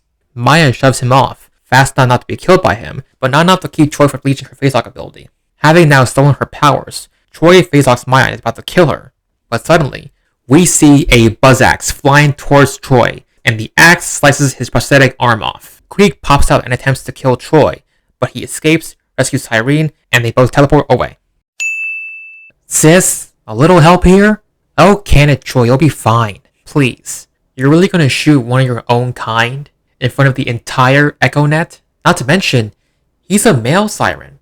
Only one in the whole universe. You'd basically be putting an entire species to extinction. And you say we're the villains? Give me a break. You Athena's folk are all alike with your meditation and oaths of nonviolence. You don't have the guts. You want to test that theory? I won't say it again. Let her go. Tyreen, I do what she says. I don't think she's bluffing. I said shut up, Troy. Fine. You win. Oops. Ava! Ooh, that's got hurt. Wow, that was rude. You'll forgive me if I don't exactly trust you two. Then I'll get straight to the point. Let's sell things right now. A classic fight to the death. I'd love to take these new powers for a spin. Fine. Vault Hunter, check on Ava and make sure she's okay. Don't worry about me, I'll be fine. Just keep her safe. This'll be fun. My fans have been waiting for this since the beginning. For your humiliating defeat, so have I. To the death, right? No! Oh no. Well. How the tables have turned. I'll say. Now, shall we pick up where we left off? Sorry sis, but she destroyed the camera. Seriously, Troy? You have one job and you can't even do that right. It's literally the only reason I'm keeping you alive. But looks like this kill is gonna be solely for pleasure. Maya, no! Stay back, Ava. My arm! You'll get a new one. This isn't over, Vault Thief. Maya, are you okay? I'm fine, Ava. Maya, do you know this disturbed individual? Yeah, that's Krieg. He may look like COV, but he's one of us. Trust me. We have a complicated relationship. Come on, let's get back to the ship. I really like this version, for obvious reasons. It's not perfect, but in my opinion, it's streets ahead compared to the original cutscene. While it's clear that the fact that Maya survives this encounter is great, I'm more interested in the fact that this version offers much more development for certain characters. More specifically with Ava, as I think this alternate cutscene will allow more growth for Ava's character. It also adds a lot to Troy and Tyreen's relationship, because moments like these allow us to see how they struggle when everything goes wrong on their end. It also gives more insight to these two's relationship. The two barely have any moments that implicitly show what their dynamic is or how close they are, and this moment could be an example of what their relationship could have been. Troy saving Tyreen shows that in some capacity, he does care for his sister, despite one thing that we will get to later. Although it's been established that Troy needs Tyreen in order to survive, so it also could have been for his own sake. It's also a more captivating way for Troy to discover his leashing powers. Maya owning Tyreen is also great, not just in the sense that we see her get her ass kicked, but ultimately it serves as a reality check for her that shows that we may be a bigger threat to them than they realized. But if I'm being honest, I'm fine with obnoxious characters so long as they get humbled at some point. Lastly, I want to address Krieg's involvement in this cutscene. While I did say that he'll be assisting Maya and Ava against Malawan, I think this moment should be Krieg's introduction to the story. I think his entrance here becomes much more impactful if it was portrayed as a rescue by an unexpected ally. Overall, I believe this scene is important, in the sense that it gives us a better chance to see how these characters grow and deal with unforeseen events. Continuing on, they all make it back to Sanctuary, and Maya is powerless. Ava apologizes profusely, and Maya says something along the lines of, I don't blame you, or it's not your fault. Even though it definitely was. But despite all that happened, they make up, and Ava ultimately learns from this experience, thereby giving her a chance to grow and learn from her mistakes. Maya then realizes that she can still train her, just not like a siren, but like a Crimson Raider. So from there, Maya expands her teaching to Ava and starts training her in the ways of combat. For the record, I don't know if she even considered doing this in the original story. This is Borderlands after all, where literally everything wants to kill you. I get that she's training her to be a siren, but a couple of combat tactics wouldn't hurt. Are you guys alright? What happened? The Calypsos ambushed us. We held them off, but unfortunately they have stolen Maya's power. Son of a bitch! Are you okay, Maya? I'm fine, Lilith. Just a little worn out. Maya, I'm so sorry. I didn't mean for any of this to happen. You were right. I should have stayed on the ship. Please forgive me. Ava, it's okay. I'm not mad at you. But listen to me. You can't keep making reckless decisions like that. You could have gotten yourself killed. Or worse. I wouldn't have forgiven myself if anything happened to you. I know you want to be a Vault Hunter, Ava, but that doesn't mean you can keep putting yourself in danger like this. What you did was completely irresponsible, and we're lucky that things didn't turn out much worse than before. When the time comes, you'll be ready, but until then you have to be patient and listen to what I tell you. Otherwise, you'll never become a vault hunter. Because you'll be dead. I want to continue teaching you, Ava, but if you keep ignoring me like this, then I shouldn't be your mentor anymore. Do you understand? Yes, Maya. Well, that was rough. Will she be okay? She'll be fine. I don't blame her for what happened. She just made a mistake. How are you holding up? I've been better. What happened? Was it Tyreen who got you? No. I was actually about to finish her off, but Troy stuck up behind me and caught me off guard. He was the one who stole my face lock ability. So Tyreen's not the only one who can steal power. Yeah, guess it really does run in the family. Luckily, Krieg stepped in just in time to save me. Huh. Didn't know he was with you all this time. Neither did I. Now what do? We press on. It's the only thing we can do if you want to have a chance of getting ahead of them. We have to go to Eden 6 and get to the vault before they do. What are you going to do about Ava? She'll be fine. I've still got some things up my sleeve. You of all people should know that you don't need to have powers to fight. Well, we can't risk letting her go out into the field again. Not after what just happened. I wouldn't be so sure about that. I've been thinking about what happened with Ava. Seeing her helpless like that, it made me realize, maybe I haven't been teaching her the lessons she actually needs. So I'm done acting as a babysitter. I need to start teaching her how to survive in this cruel universe. She deserves to know how to fight like a soldier, like a Crimson Raider. Maya, I don't think... Lilith, we need all the help we can get. I mean, our enemies just got a huge advantage over us. At least she'll be busy with acquiring more essential skills than just staring at a pond. And when we're finished, she'll emerge much tougher than she was before. I don't know, Maya. Training her could take months, years even. Look, Ava's my responsibility. I know she'll become a much stronger person than me one day. So I'm asking you to trust me with this, Lilith. Not just as a soldier, but most importantly, as a friend. Can you do that for me? Alright, I trust you. You know you're like a sister to me. Feelings mutual, sister.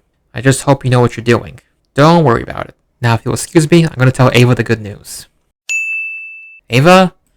Ava, are you okay? I need to talk to you. Yeah, I'm fine. What's up? So Lilith and I were talking, and we've decided... Please don't kick me out. I promise I won't do anything like that ever again. I swear I'll make it up to you. You want me to clean the floors again? I'll clean every... Look, I'm doing my training, see? My room's clean. Ava, stop. It's fine. We're not kicking you out. And don't worry about that training anymore. Well, keep cleaning your room. It's a good habit to have. Really? Wait, what are you saying? The enemy's getting stronger, Ava. So we need all the firepower we can get. I may not be a siren anymore, but I still have plenty of things to teach you. I'm going to show you everything you need to know in order to fight like a Crimson Raider. But only if you agree to be patient and listen to what I tell you. Can you do that, Ava? Oh my, yes! Sure, of course. I'll follow your every lead. I won't let you down again. I promise. I know you won't, Ava. Now let's get started. Oh, now? Of course. The enemy's growing more powerful by the minute, so we need to start ASAP. Also, I'm pretty sure my friends have got a few things to teach you too. You mean Zero's gonna train me too? And Axton? And Salvador? And Krieg? No! Not Krieg. I don't think you're ready for him yet. We then venture onward to Eden 6, where circumstances are quite different from the original. This time, just like with Promethea and Athenas, Malawan and the COV have also invaded Eden 6 in search of Valky fragments. Once we arrive, we meet Wainwright, who is already established as the CEO of the Jacobs Corporation, because in my version, the Calypso still kills his father Montgomery Jacobs, but this time at the behest of Katagawa Jr., and Wainwright becomes the CEO instead of Aurelia. Currently, Wainwright is facing pressure from both Malawan and the COV, because similar to Reese on Promethea, Katagawa Jr. is trying to coerce Wainwright into working for him, if he doesn't want to face total decimation of his company and community. Also, Sir Hamlock still gets captured, but this time, it won't be because of Aurelia, because in my version, she actually retains her character development from the pre-sequel. Her motivations may not be good or selfless, but just know that she's not working for the bad guys this time. Sir Hamlock's rescue plays out much the same as the original, with one major difference. We rescue Hamlock with the help of Brick, Mordecai, Tiny Tina, and a new addition, Gage, with the robot death trap. Naturally, she'll want to rescue her crush from getting brutally murdered. After we rescue him, Katagawa Jr. reaches out to us and wants to arrange a meeting between him and Wainwright. Obviously, this is a trap, Nevertheless, we, along with Hammerlock and Wainwright, head to Jacob's estate to meet up with Katagata Jr.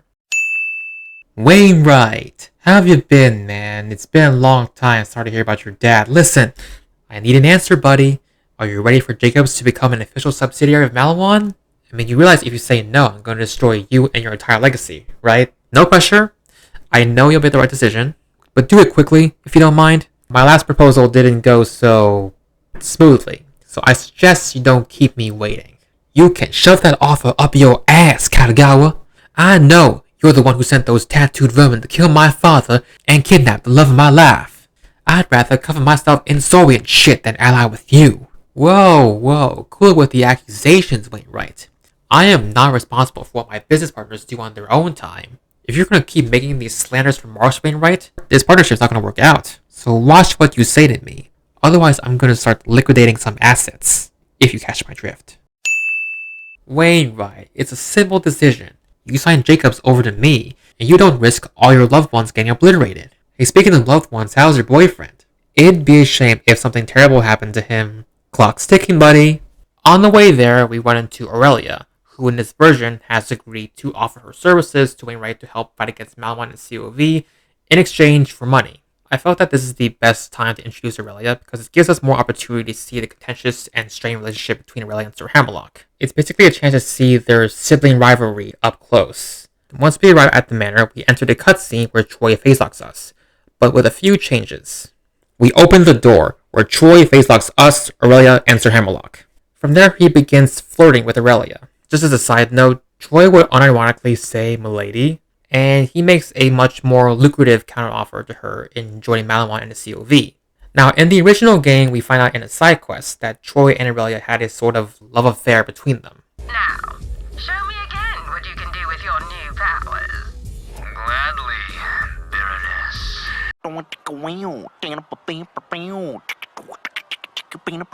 So I'm going for a similar approach, but with a slightly different outcome. From here is where the seeds of betrayal from Aurelia are planted, as Aurelia appears more interested in the offer and disregards her brother's pleas to save him. Ultimately, she seemingly accepts his offer, much to the dismay of her brother, but right afterwards, Troy gets shot and wounded by Wainwright, much like the original, saving us and Sir Hammerlock, and Troy chases after Wainwright while Aurelia disappears and is nowhere to be found. Regardless, we press on as the following events play out similarly to the original. The next two major events, the Jacob's Resistance and the Family Jewel, play out pretty much identical to the original. I think Clay and Balex are perfectly fine by themselves. Meanwhile, Aurelia occasionally pops in to taunt and insult us, but also appearing more smitten with Troy. That's about everything in Eden 6 in terms of new characters and events. Let's just fast forward to the vault. Also, just as a suggestion, I thought there could be a fight against Deathtrap, where somehow Katagata Jr. got his hands on him and reprogrammed him against us. Kinda like Bubba in Borderlands 2. Ooh, hubba, what do we have here? Oh, bloody hell, aren't you a rare catch? Haven't seen you around here. How you doing? I'd be even better if you would put me down. Oh, where are my manners? There you go, milady. Troy Calypso, God King of the COV. So, what's a beautiful princess like you hanging around with these losers? Baroness, you putrid ape. Is this how you talk to all the royalty you encounter? You're the only one, gorgeous. And you know what they say, every king needs a queen by his side. So what brings you here? Why should I explain myself to you? What gives you the right to talk to me this way? Oh, nothing, except that I'm the most powerful siren in the universe. So either you talk, or my powers do all the talking. Well, if you must know, I've been hired by Wainwright Jacobs to assist the Vault Hunter and my vexatious brother. Aurelia, please help us. See what I mean? Oh, honey, I get it. Siblings are a handful. But Jacobs? Really? You know it's not too late to join the winner's circle. Aurelia, don't listen to him. Please. What could you and your army of brainless savages possibly have to offer me? The COV is more than just an army, hun. We've dedicated ourselves to seeking the one thing we all want. Unlimited power. And that makes us one big happy family. If family is your only selling point, I'm afraid you're bartering to the wrong stone cold bitch. Stone cold, huh? That's hot. Oh, and did I mention we're backed by Malawan, the richest weapon manufacturer in all 6 galaxies? Ring a bell? You have my attention. Aurelia, no! Kagawa's been helping the COV achieve its ultimate goal with all the firepower we need, and he's paying us all a fortune to do it. We can easily quadruple the tiny deal Jacobs gave you. We're basically sitting atop mountains upon mountains of cash, and I'd be more than happy to serve you a spoonful of that sugar. Well, why didn't you leave with that in the first place? So then, Aurelia, please, don't let yourself get tempted by this conniving... Quiet, Alistair. Do you know how rude it is to interrupt a conversation? So Montgomery's death, that was... done by yours truly. Because we never lose, and we get what we want. Well, I can certainly respect that. So what do you say, Baroness? Are you in? Aurelia, please, don't do this. We're family. I humbly accept your offer. No, Aurelia, you're making a mistake. I knew you'd make the right choice, and I've got the perfect job for you. I hope you're willing to get your hands dirty. Oh, believe me, I am more than willing. Now, what am I going to do with you two? I wish I could tell you I'm sorry it has to be this way, Alistair. But I'm not, because I'm going to be far richer than you'll ever be. Au revoir! Get your filthy hands off my beloved. You're right, Alistair. What the hell happened? I am fine, Winnie. Unfortunately, it appears that my sister has betrayed us. Why am I not surprised? I told you we couldn't trust that damn harpy, Alistair. This is not the time, Winnie. We must press forward and search the manor. We'll worry about my sister then. And to think I sank my own millions into that traitorous bitch. You two keep searching the manor. I'll draw Pretty Boy's attention. I don't want to believe it, for Hunter, but it appears my sister has sunken back into the uncaring and treacherous vixen she was before. Regardless, I refuse to accept that she would betray her own family just for an easy payday. She used to be a vault hunter like you know. Although her taste in colleagues was a bit misguided, to put it kindly. A couple of years ago, she was employed by the likes of Handsome Jack, the tyrannical and deranged Hyperion CEO. I would have thought that after witnessing all of Jack's atrocities and horrors he committed, she would never work for someone like that ever again. But now it seems I could be mistaken. Nevertheless, Vault Hunter, all I ask of you is to give me a chance to convince her to come to her senses. Even though our relationship is strained, to say the least, we are still brother and sister. We are now at what is probably my favorite part of the story I've written so far. We begin back in Sanctuary, where we are prepping for finding and opening the vault on Eden 6. Accompanying us will be Maya and Ava, where we find out between her dialogue that up until now Maya's been teaching Ava everything she knows about combat, guns, etc., and that she believes that she's ready to fight alongside her. Not only that, she'll be joined by the OGs from Borderlands 2, Zero, Axon, and Salvador. Returning to Eden 6, instead of sneaking in from the beginning like the original, my version goes for a much louder approach. This time we join all the Vault Hunters from Borderlands 2 and the Jacobs Resistance in launching a siege on the occupying Malawan and COV forces. Then later, we sneak into the Black Barrel cellars, while the rest keep Malawan and the COV distracted. We join Sir Hemlock and Wainwright heading the Black Barrel cellars to find the vault, while the Vault Hunters from Borderlands 2 and the Jacobs Resistance launch a siege on the occupying Malawan and COV forces to provide a distraction. Once we arrive near the gardens, we encounter Aurelia with Wainwright and Hammerlock.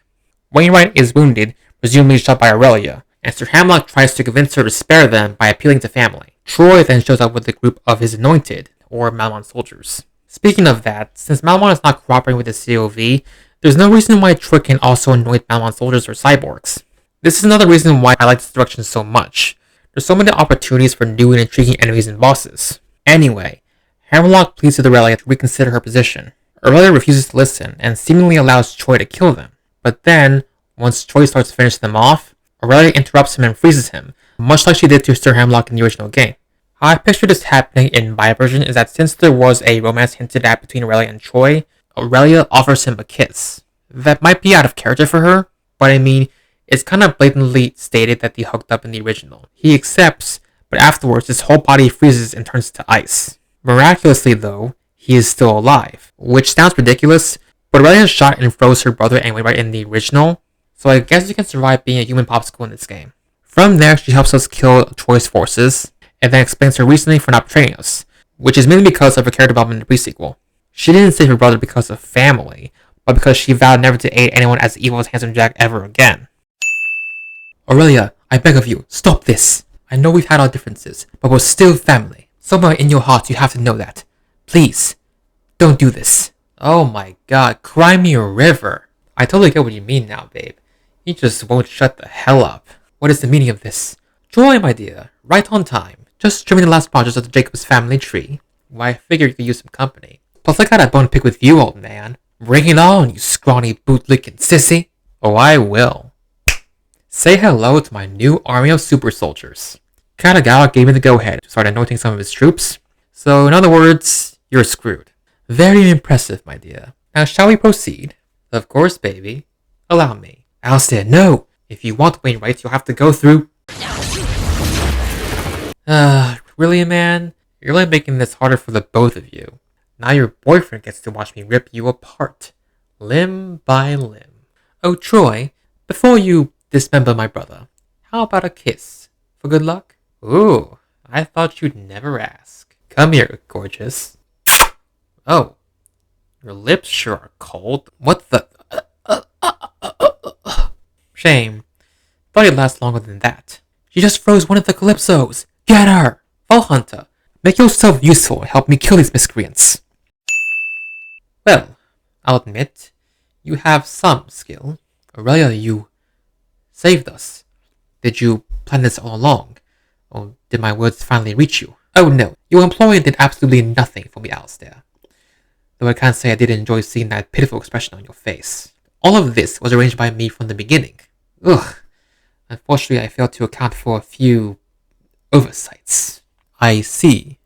But I must ask, why did you refuse their offer? I thought you had betrayed us for good. Well, Alistair, if there's one thing I abhor more than you, it's megalomaniacs who see everyone around them as disposable, and have breath that smells like rancid farts. After I left that despicable CEO, I vowed to myself that I would never offer my services to tyrants like that ever again. As much as I hate to admit it, I'm not so cold as let innocents perish for my personal gain. Not even you, Alistair. Besides, I wouldn't want your errand boy constantly on my tail. Well, that wasn't the resolution I was hoping for, but regardless, I am in your debt. You have my utmost thanks, my sister. Oh, piss off with your ingratiating, Alistair. You're not the one who had to turn down a multi-billion-dollar offer and kiss that foul-smelling ruffian. This is what I get for having a conscience. Well, now I've officially seen everything. Though did you have to put a bullet in my gut? I'm afraid it's all part of the performance, dear. Walk it off. Nevertheless, I offer you my apologies as well, Aurelia. Maybe you're not the cruel, avaricious harpy I thought you were. Oh, and Alistair, tell your partner I'm now charging him double my fee for saving your lives, and having to lay my lips on that scoundrel. Vault Hunter, why don't you go and find that entrance to the vault? After we unlock the entrance to the vault and defeat the monster, we're joined by not just Tannis, but both Maya and Ava, probably as extra protection, who catch up to us after the siege on Eden 6. Tannis then steals Monster's power for the Calypso's can, and we loot the vault. Meanwhile, Maya compliments Ava on doing a better job than she expected fighting on the siege, to which she is suddenly interrupted by Zero, who catches her off guard as she thought he was still fighting with the rest of the team. But she realizes too late that she's talking to Zero's hologram, and suddenly she's impaled from the back with Zero's sword as he uncloaks and the hologram disappears. Ava is horrified at what just happened, while Tannis reacts according to her manner. Ava rushes to Maya's side, both trying to register what just happened and doing all she can to make sure Maya stays with her. Then Zero delivers a very menacing haiku in a completely different voice, but does sound familiar, to which his helmet is removed to reveal that he is not Zero, but Katagawa Jr. I never mentioned the fact that in the original game, Katagawa Jr. utilizes Zero's tech in his battle, meaning to set up a similar reveal to this. Katagawa Jr. then begins taunting and boasting about what just happened, why he's better than them, etc. In addition, we can have our character fight Katagawa Jr., but only manage to hit his holograms. He then goes to kill Ava, but his sword is stopped in the nick of time by the real Zeros. They then engage in a fight, but with Zero and the rest fail to realize that Tannis has been kidnapped by the Calypsos. Once this plot was successful, Katagawa Jr. teleports away. Ava pleads with Maya, who's clinging to her last breaths, to hold on, while she gives her dying last words to Ava, saying that she'll be a better Siren than she ever was, that she's a Crimson Raider now, pretty much any sort of encouraging words. Then she passes away while Ava cries over her body. Zero's also crestfallen and regretful, saying that he wasn't fast enough and that her blood is on his hands. He tries to comfort Ava, but Ava screams at him to go away. Defeated, the rest of the team return to Sanctuary. So how did I do, Maya? Didn't I crush it today? I absolutely killed it, didn't I? Take it easy, Ava. I'll admit, you really surprised me out there. But remember to pace yourself. You still got a lot to learn. If you keep this up, you'll surpass me in no time. Thanks, Maya. That really means a lot. Guess we should be heading back? Yeah, but first, let's go check on the others. Hopefully those guys have sent Malon packing. 0! That was fast. How'd the mission go? Maya! The truth is revealed. I was never on your side. Dumb motherfuckers. Oh man, this Zero Tech was the best investment I've ever made. You idiots didn't suspect a thing. I mean, to be completely honest, I thought I was going to get found out from the beginning, because I can't come up with poetry that fast. But I didn't even say anything to you guys. All I did was just nod my head a few times. And you all fell for it. How have all of you survived for this long? Oh, and that haiku? It just came off the top of my head. Wasn't even trying. I'll kill you! Seriously? This is just pathetic. Well, I'd love to stick around and chat, but I've got some business to attend to. That means all of you are going to die, by the way. Aw, hey, cheer up, kid. This isn't personal. Well, maybe a little bit. You did just try to kill me. But hey, if it makes you feel better, you're going to see your little friend real soon. No! Oh, you've got to be shitting me. It's okay, Ava. Death happens to everyone, but this was quite premature. That was bad. Is there any way I can... Tannis! Disconcerting. It doesn't matter. I've already done my part. By the way, you guys should really keep a better eye on your friends. See you at the Great Vault. Stay with me, Maya, please. You're gonna be fine. We're gonna get you some help, I promise. Ava, listen to me. Everything's gonna be fine. I'm grateful to have met you. I'm proud to have you as my successor, but most importantly, I'm glad to have you as my closest friend. No, Maya. Please take care of each other. My apologies. I came as fast as I could, but I was too late. Get away from me!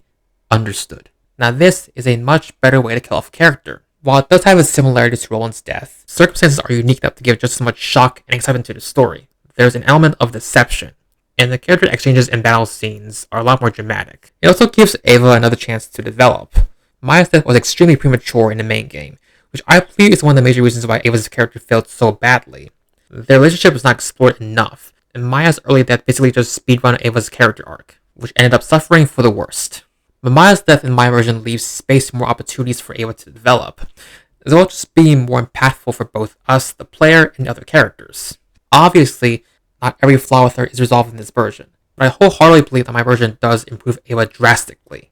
Everyone on board is saddened by what happened, but unanimously, they all agree to press on in Maya's honor. There'll even be a short funeral or gathering basically honoring Maya, similar to the original. In addition, instead of a shitty speech from Lilith to press on, we have a whole side quest dedicated to inform everyone of Maya's death. I'm thinking the name should be something like Bearer of Worse News, or It Doesn't Get Any Easier. Just like in the previous game, we go around telling Maya's close friends about her death, which includes Axton, Salvador, Gage, Krieg, Zero, Lilith, and Ava. Axton and Lilith would be incredibly saddened by her death. Lilith saying that she was like a sister she never had, she was a total badass in combat, but basically honoring her death appropriately based on their relationship. Salvador would probably go on a rampage, basically just killing any Malawan mercenary or robot he finds. Gage would probably be a total mess, with Deathtrap giving him very sad noises to accompany it. Krieg would be sad in his own way. Zero would probably deliver a few haikus, detailing how Maya's death would be his biggest regret, and that she was a far better killer than he ever was. Finally, Ava would be devastated by her death, but ultimately grateful that she had Maya as both a teacher and a friend. Also, while she knows that Zero didn't kill Maya, she can't get the image of him stabbing her out of her head, but she's also very eager to kill Katagata Jr. Finally, at the very end of the quest, we get a weapons chest or legendary, either works. Lilith told me what happened to Maya. Still can't believe she's really gone. She was a far better soldier than I ever will be. Though that's not saying much since she never got discharged and went AWOL, but still, she was one hell of a fighter.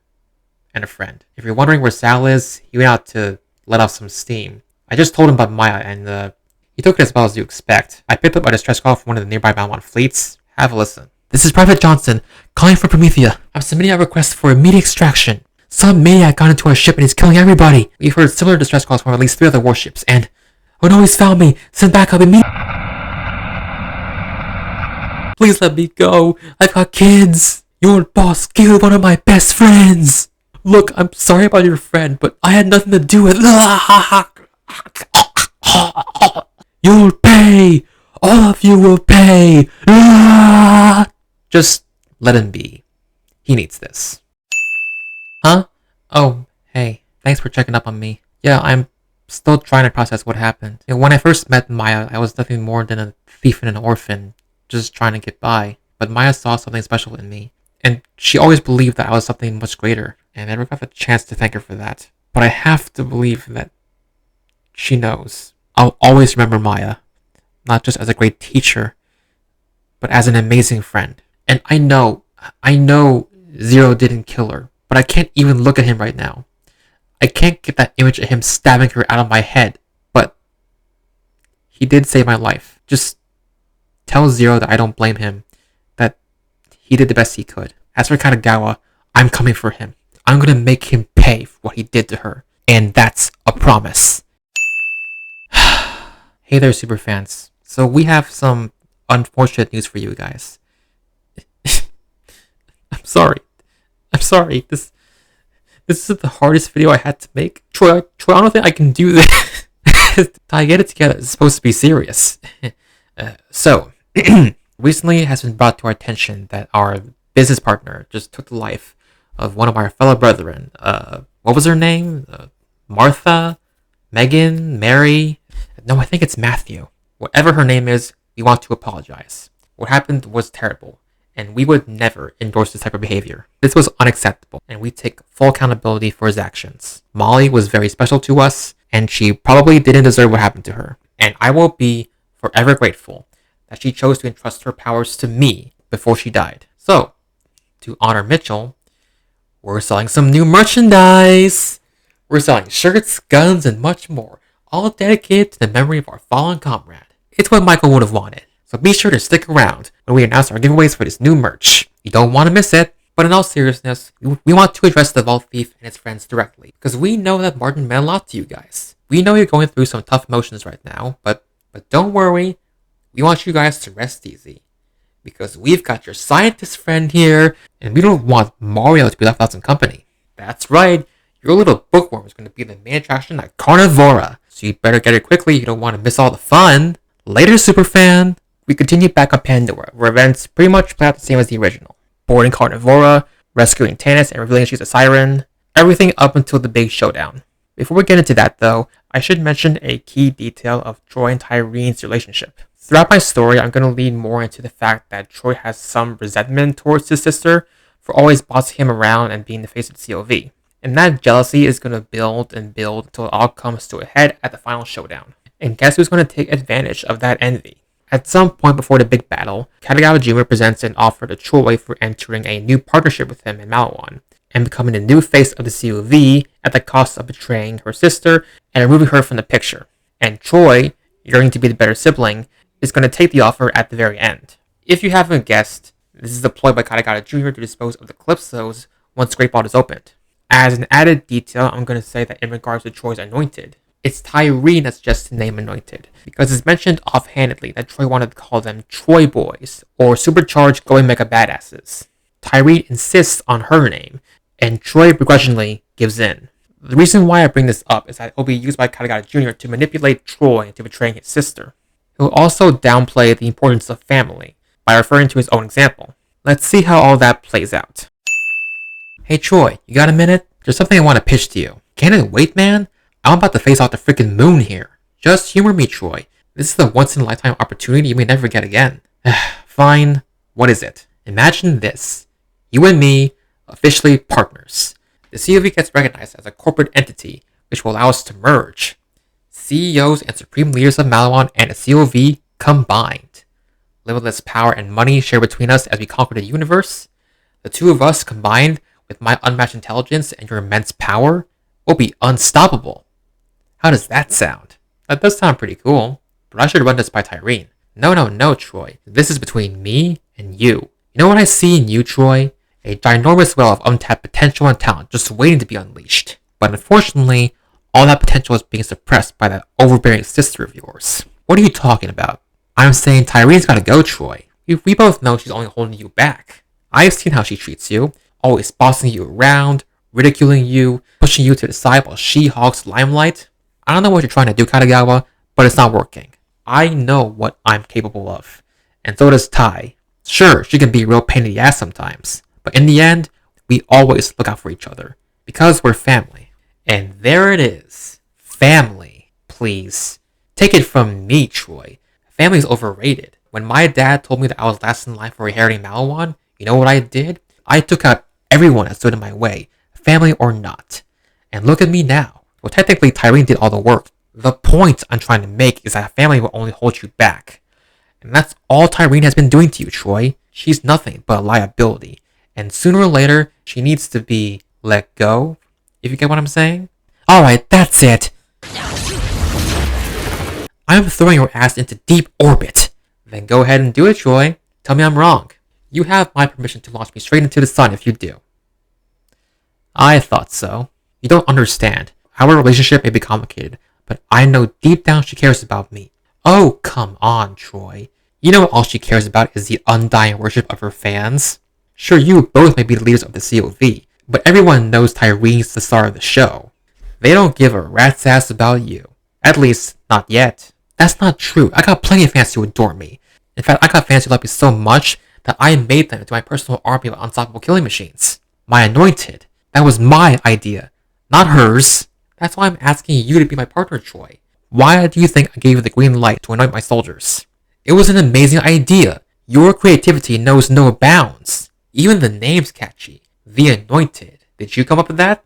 Well, it was Tyreen. I wanted to call them Troy Boys, but Tyreen said that was stupid and insisted on hers. Seriously? Clearly she doesn't have good taste, because that's even better. Now you're just proving my point.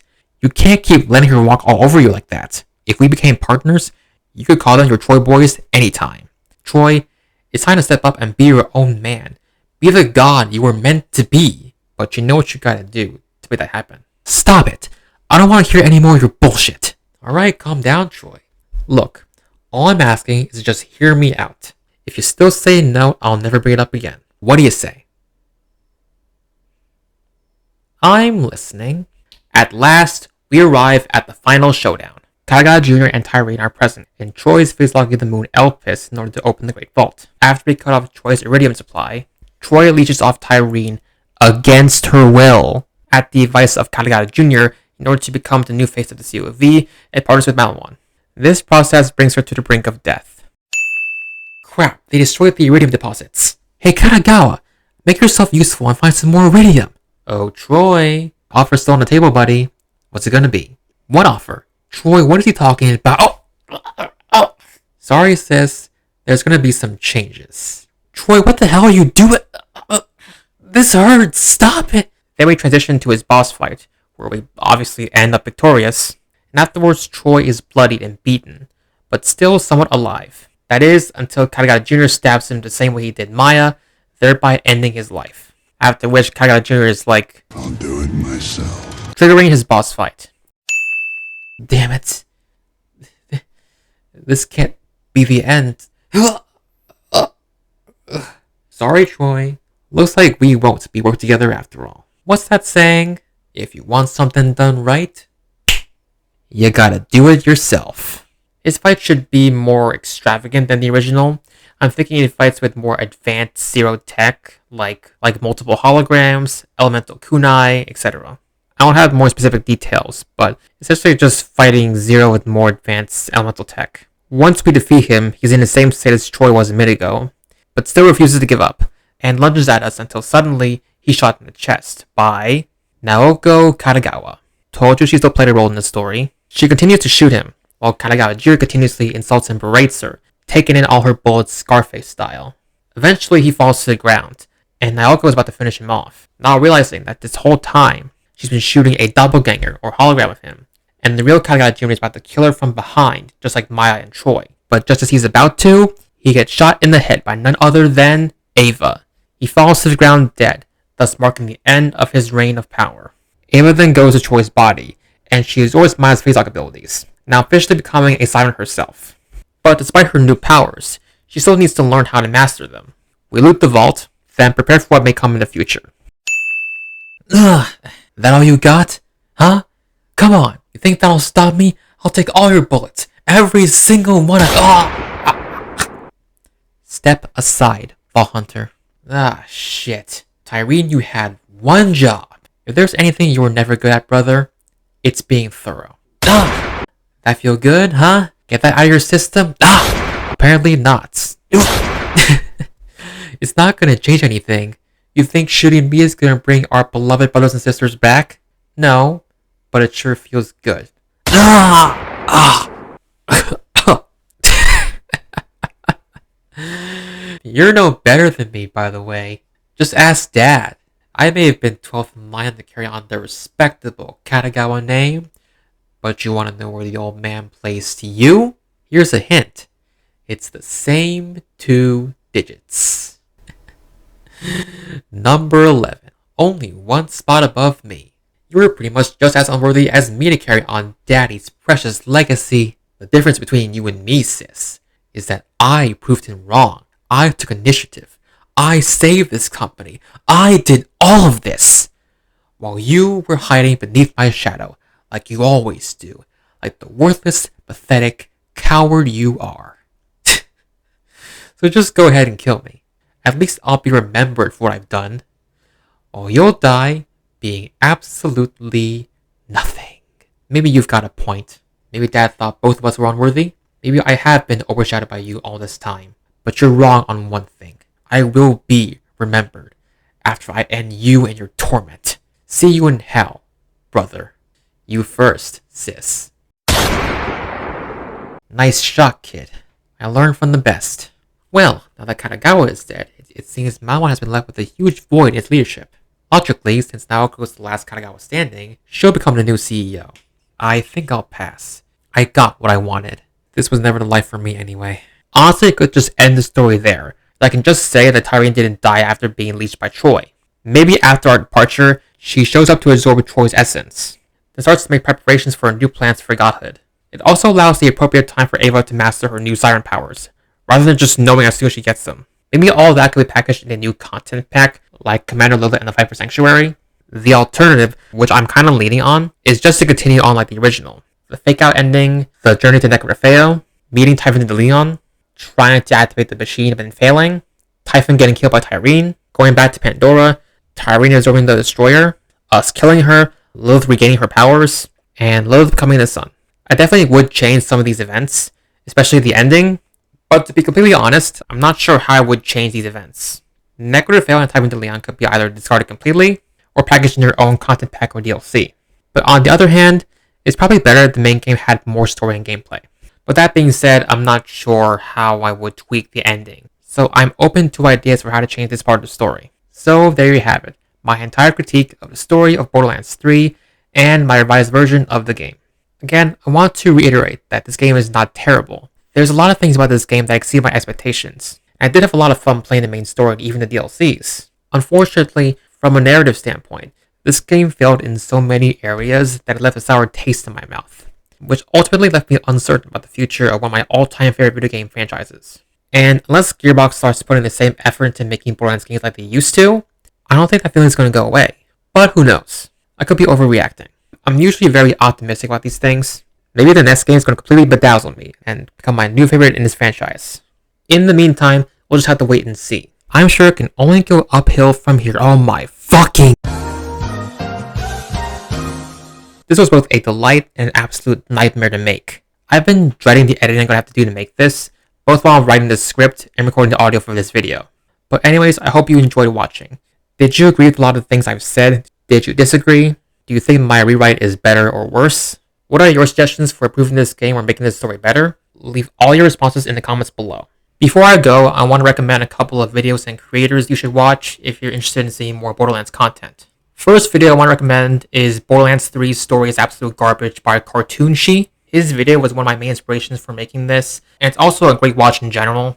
He also adds a lot more insight to most of the points I made, and he's more knowledgeable about the franchise in general, and on top of that it's really funny, so you should give it a watch. Side note, if you were for some reason disappointed by the lack of Ava hate in this video, then this guy's got you covered, because let's just say he likes the character a little bit less than me. Next is Borderlands 3 I Love You Anyway by Megabyte. He delivers a much more positive outlook on the game, if you couldn't tell from the title, but he also acknowledges most of the game's criticisms, and goes in depth on the various aspects It goes in depth on the various aspects of the game, like the gameplay, presentation, and the story. Next is If Borderlands 4 Fails, Borderlands Dies by Bug Race. It's a well-made video that goes more in depth about the future of the Borderlands franchise and how Gearbox can make sure Borderlands 4 succeeds. It's a really good critique overall. But also, this video is how I discovered the Maya's funeral animatic in the director's cut. I was not aware of this until I saw this video, and I didn't get a chance to talk about it here, but that's just another reason why you should check this video out. And lastly, I'll be remiss not to mention Eruption Fang. He has covered the Borderlands franchise extensively in the past, going into the history of certain characters, and even a full timeline of the entire franchise. I would recommend you watch this video on details from the Borderlands. I've hinted a few times in this video that it absolutely sucks, and this video essentially summarizes everything wrong with the game, so I highly recommend you give it a watch. And that's about it. All these videos will be linked in the description below. Thanks again for watching. I hope I'll see you again sometime this year. I'm probably never going to make another video like this ever again, or maybe not, who knows. Tune in next time when I make a tier list. I'm not kidding. Good luck on guessing what it's about. See ya!